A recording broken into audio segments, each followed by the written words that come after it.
गुजरात के वडोदरा का अति व्यस्त नवा बाजार इलाका 10 दिनों के बाद भी अभी भी पानी में डूबा हुआ है। वडोदरा का हार्द माना जाता है शहर का सिटी इलाका, और सिटी इलाके में व्यस्त रहने वाले इलाकों में से एक है नवा बाजार की ये गलियां, जहां कपड़े समेत की कई वस्तुएं बिकती हैं।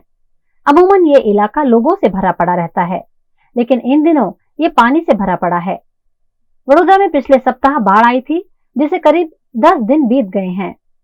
वडोदरा के करीबन सभी इलाकों से पानी उतर गया है, लेकिन यहाँ अभी भी ड्रेनेज का पानी बैक आ रहा है और गंदा पानी रोज इस इलाके में भर जाता है। यहाँ लाइन से बनी हुई सैकड़ों दुकानें हैं, लेकिन यहाँ भरे हुए गटर के पानी की वजह से लोगों की आवाजाही कम ही रहती है। इन दिनों गणेश महोत्सव का माहौल है। नया बाजार में गणेश प्रतिमाओं की बिक्री भी होती है और नवरात्रि की चनिया चोली की तो यहाँ धूम रहती है, लेकिन गंदा पानी भरा होने की वजह से व्यापारी परेशान हो रहे हैं। आज 15 दिवस थया, 15 દિવસથી પાણીનો કઈ નિકાલ નહીં। કેટલા જણ આયા પણ કઈ કશું નિકાલ નહીં। કેટલાય અરજીઓ કરી છે। આ લોકો કહે છે લાઈન હોદીએ છે, લાઈન હોદીએ છે, પણ આજે 15 દિવસથી એવું ને એવું પાણી ત્યાંનું ત્યાં રોકાયેલો છે। તમારા માધ્યમથી અમે આવ ખાલી કહેવા માંગીએ છીએ, આ કઈ રસ્તો કરો, કેમ કે આ પાણી એવું ગંતરનું પાણી ઉભરાય છે, એના લીધે કોઈ ગ્રાહક આવા માંગતો નથી।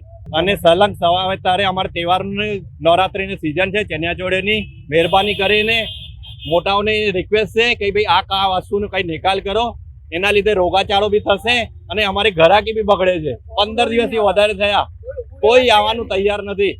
રોજ કોઈ ને કોઈ આવે છે, બંબો આવે છે, સલિયા મારે છે, પાસ કશું નિકાલ નહીં, એવું ને એવું પાણી રોકાયેલું છે। આ શ્રી સયાજીરાવનું બનાયેલું જૂનું છે, એમાં કોઈ પરિસ્થિતિ અત્યારે એવી છે ને, કઈ જગ્યાએ પાણી ભરેલું છે, બધે સારું છે 4 દરવાજાની અંદર, પણ એક ખૂણો એવો છે કે જેમાં ક્યાં કઈક બિલ્ડરો હોય, ગમે ત્યાં, હું કશું કોઈ નામ નહીં બોલતી, મારા જાણ્યા પ્રમાણે એવું છે કે જે મને ખબર હોય, વરસાદી કાચની અંદર આ ગેલ્વેનાઇઝની અંદર જોડાણ કરી નાખ્યા છે, એના લીધે અમારા સ્થાનિક લોકો અહીંયા ગાડી હેરાન થઈ રહ્યા છે।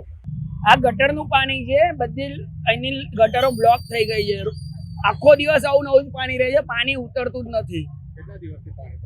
આજે જ્યારથી વરસાદ ચાલુ થયો ત્યારથી આ પ્રોબ્લેમ છે। બધી જ કમ્પ્લેન કરી, ગાડીઓ વાળા આવે છે, સાફ સફાઈ કરે છે, પાછળ ખોદી છે, મોટી મોટી ગાડીઓ આવે છે, પણ એનો કોઈ ઉદ્ધાર જ નહીં થતો। પાણી આવું નવું જ રહે છે ને આ બધું ગંદા છે પાણી, એટલું બધું લોકો બીમાર ના પડતા હોય પડી એવું છે। બહુ જ તકલીફ પડી, ગ્રાહક કોઈ ઊભું નથી રહી શકતું દુકાનમાં। આવા વરસાદમાં આવા પાણીમાં ના જ કહેજો ઊભું રહેવાનું, એમને ના ફાવે, જતા રહીએ સીધા। અને એમને આ બધું કરેલું છે, એમને મિલી ભગત હોય તો જ આ બધું થાય, તો ક્યાંથી થવાનું હતું આ બધું? સામાન્ય માણસની તાકાત છે કે અત્યારે એક પાઇપ खोदीने बतावे? वडोदरा महानगर पालिका के कई अधिकारी और जनप्रतिनिधि यहाँ का दौरा करके भी गए हैं, लेकिन फॉल्ट नहीं मिलने की वजह से अभी भी ये इलाका पानी में डूबा हुआ है। लेकिन फॉल्ट नहीं मिलना आखिर किसका फॉल्ट है, उस पर भी एक सवालिया निशान है।